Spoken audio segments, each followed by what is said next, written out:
Hey, hello everybody. It's Fundamental P, and I'm back. I can't believe I'm already on episode 7.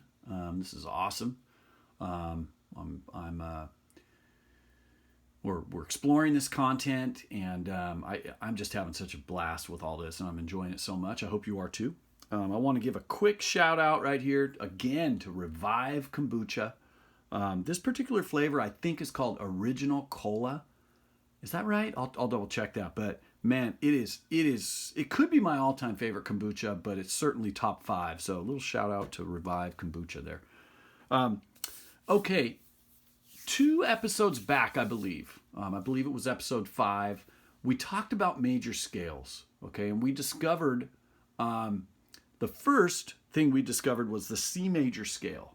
Okay, and we discovered that can be played or that can be achieved by playing all of the white notes starting on C and ending on C. Okay? And those notes are C, D, E, F, G, A, B, C. No sharps, no flats. Okay? I propose to you that that's the mother of all major scales. In other words, you can compare all major scales to the C major scale. It's a great place to start. And what we also discovered, we looked a little more deeply and we discovered, hey, that's really just a series of whole and half steps, right? There's a whole step, another whole step, a half step, a whole step, a whole step, a whole step, and a half step. Okay, so whole, this is hard to do. So it's whole, half, whole, half. Okay. And then I propose to you, if you use that pattern, whole, half, whole, half, it shouldn't matter what note you start on the keyboard. You should end up with a major scale. And the next one we looked at was G. And when we used that series of whole and half steps starting on G, we ended up with whole, half, whole, half. So the notes of the G major scale were nearly identical to the notes of the C major scale, except that we needed F sharp instead of F. So it turns out the G major scale has one sharp, which is F sharp. Okay.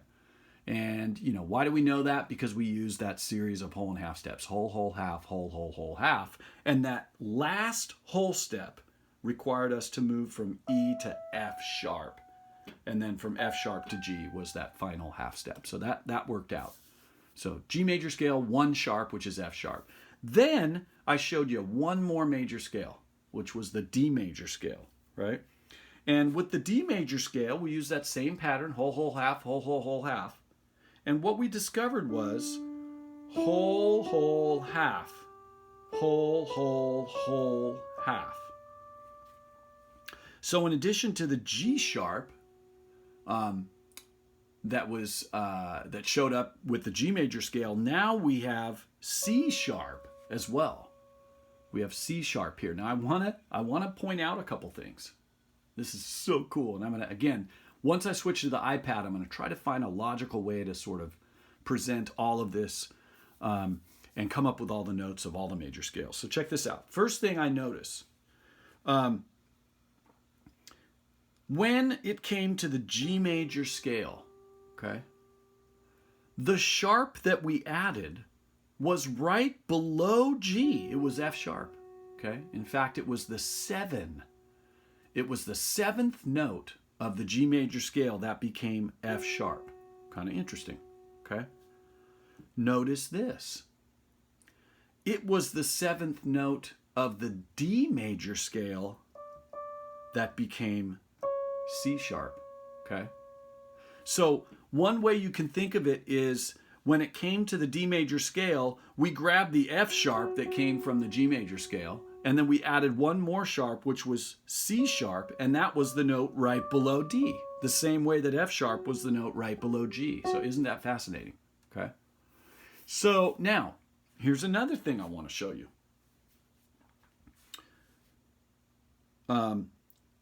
C had no sharps. G had one sharp. And G is the fifth note of the C major scale. Okay?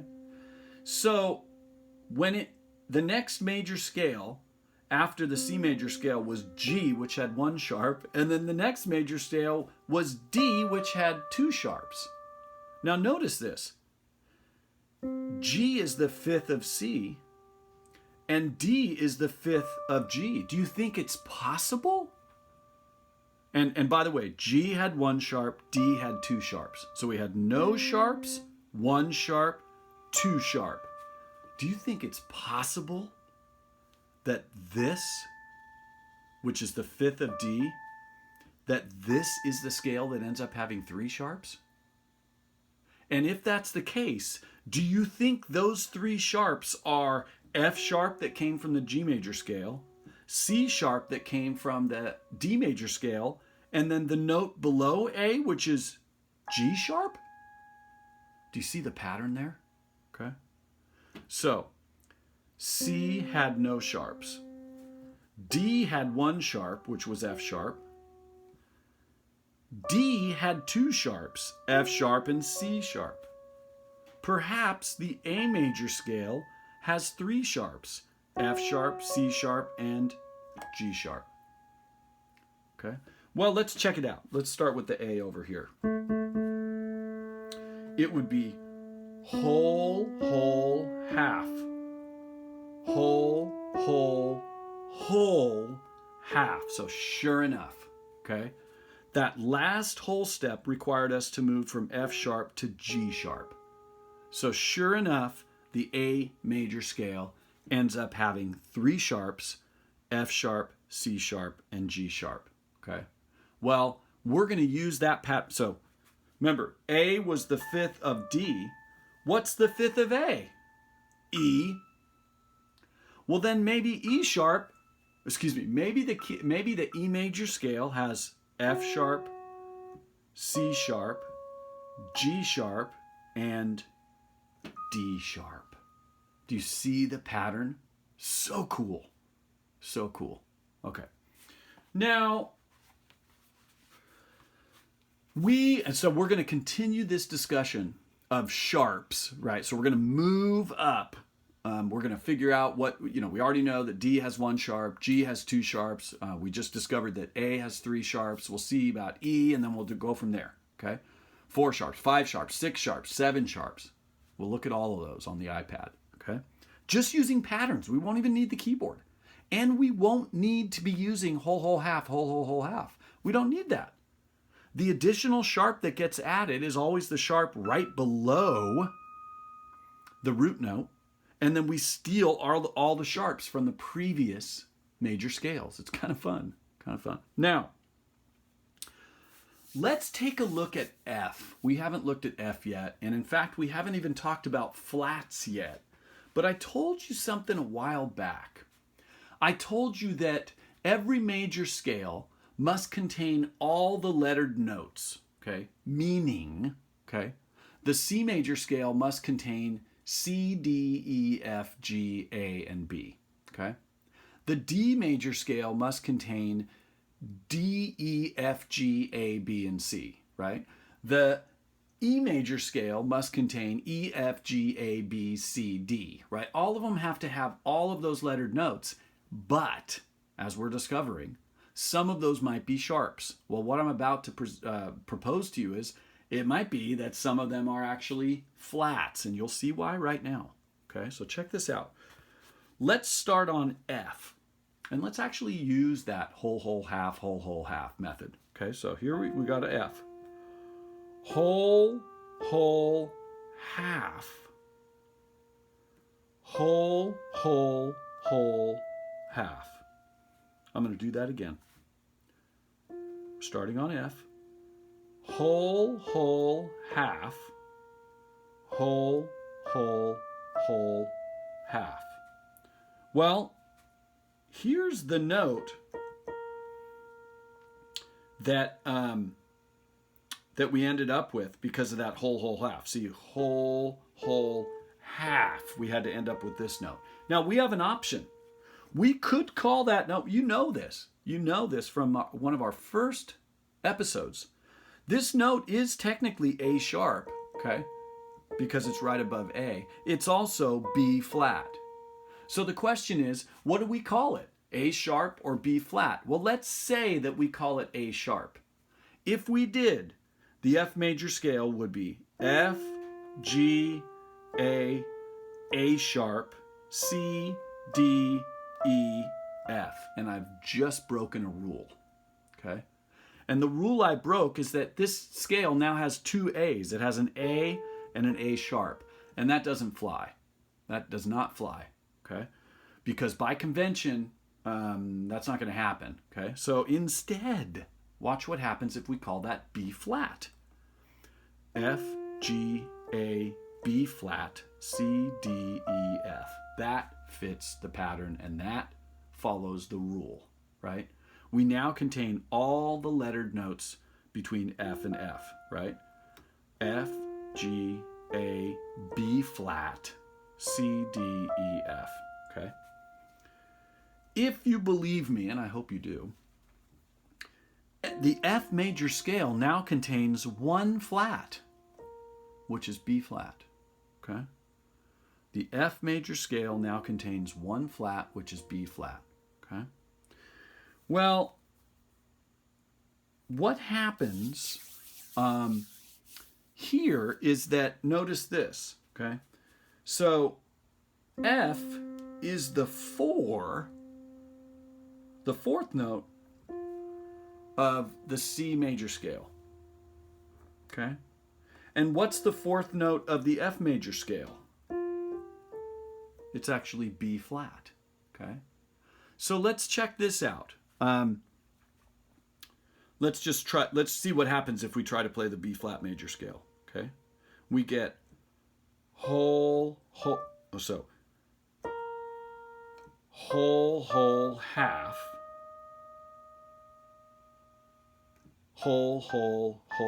half. Now I kind of didn't play the first note of that scale because I was trying to emphasize the whole and half steps, but check this out.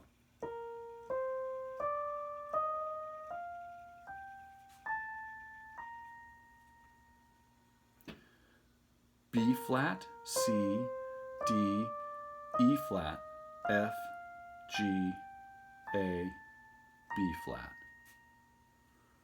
So whoa. Okay, now, the scale with no flats was C. The scale with one flat was F. The scale with two flats was B flat.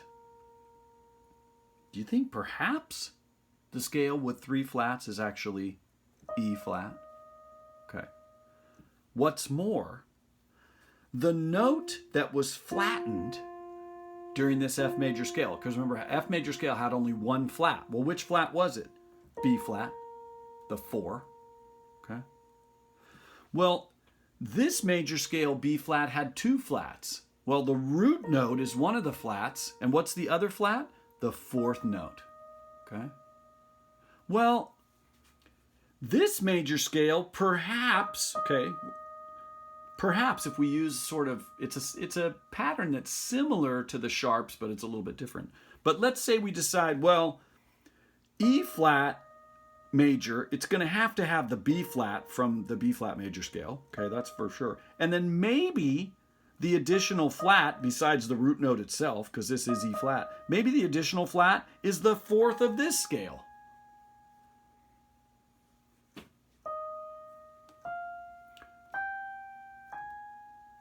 Let's do this.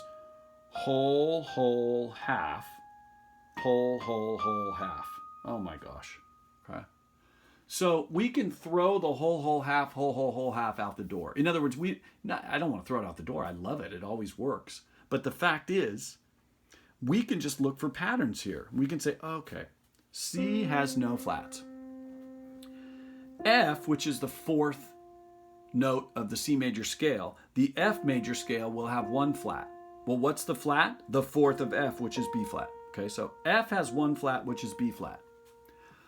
B flat has two flats. B flat, which is the root, and E flat, which is the fourth of B flat. Okay. E flat should have 3 flats. Itself, E flat, the B flat from the previous scale, and the 4th note of the E major scale. And by the way, just count up. 1, 2, 3, 4. E, F, G, A. Right? So A, it's the 4th note has to be an A, and I'm saying that 4th note using this pattern is always the one that becomes flattened. So the E flat major scale contains A flat and E flat and B flat. Okay? Then the A flat major scale, A, B, C, D. D will be the 4th note. So therefore, the A flat major scale will need to contain D flat. So what flats does the A flat major scale have? Well, it has D flat, A flat, E flat, and B flat. So I'm going to explore this on the iPad. I think when I write it down, if, part of this is because I'm a mathematician, I think, but when you write this down, on paper, or in this case, on the screen of an iPad, and you lay it out in front of you, I think it's like, whoa, it's so easy to come up using these patterns. It's so easy to come up with the notes of all the major scales, and we're going to do that, okay? Once we do, and I say this in math class all the time, I feel like in other situations, but when we do actually write out all the major scales with all their sharps and flats, we should be able to go back and investigate. And if we do, every single one of them should end up fitting the pattern whole, whole, half, whole, whole, whole, half. And if it doesn't, we did something wrong, okay? But the fact, I hope we won't do anything wrong, and I hope that we'll end up with all of the major scales. Now, I can't say all of the major scales because you can just be ridiculous and you can just continue forever, like with double sharps and triple sharps and quadruple sharps. I'm not going to do that. Okay, I'm gonna show you a reasonable number of major scales that contain sharps and flats, and beyond that, if you're in a music theory class, you might discover more of them, but I don't think you're ever actually going to see them. And drop a comment. Are you a person who's played in a symphony or something, and you really have seen some crazy keys before? I'm not sure. But if you have, certainly there are contexts where I think you will see double sharps, I think, when you're playing symphony music and stuff like that. I've never seen a double sharp in a jazz chart ever. I mainly play, jazz trio, jazz quartet gigs. Although right now with COVID-19, I'm playing nothing, which is part of the reason I'm able to make these videos. And it's been nice to sort of reconnect with the music because I've been missing it, man. I've been missing hanging with all the fellow musicians that I normally play with. It's been really tough not being able to play music, but I'll tell you, these videos are offering me a chance to reconnect. So, and with that in mind, I want to tell you my main instrument is the double bass. Okay, sometimes people call it the string bass or the upright bass. That's really my main instrument, and I'll just put the word out right now. Fundamental P, I'm planning on doing a series of upright bass lessons on YouTube as well. If anybody's interested, I really want to give some people, no joke, the fundamentals of the upright bass just to get people started. I'm not sure how far I'll go. And as a matter of fact, with this music theory I'm showing you on the piano, I'm not sure how far I'm going to go with this either. I'm going to reach a point and probably realize, hey, the rest of the material is beyond me, and you might need to pick up a book or check out some other channels or get a teacher or whatever you need to do. But we'll see. I've been thinking about that in my mind. When am I going to get to the point where I run out of stuff to talk about, and maybe at that point I'll do some exploring and learn some new stuff and then share it with you. I'm not sure, but I'm sure having fun right now. So listen, I'm going to switch basses right now. No pun intended. I'm sorry. Touch bass, switch gears. I think I got that expression wrong. I'm going to switch gears, okay? But I should use that expression more. I'm going to touch bass. That was so bad. I just told you I'm a bass player, so touch bass. That's good. Anyway. I'm going to switch gears. I'm going to hop on the iPad,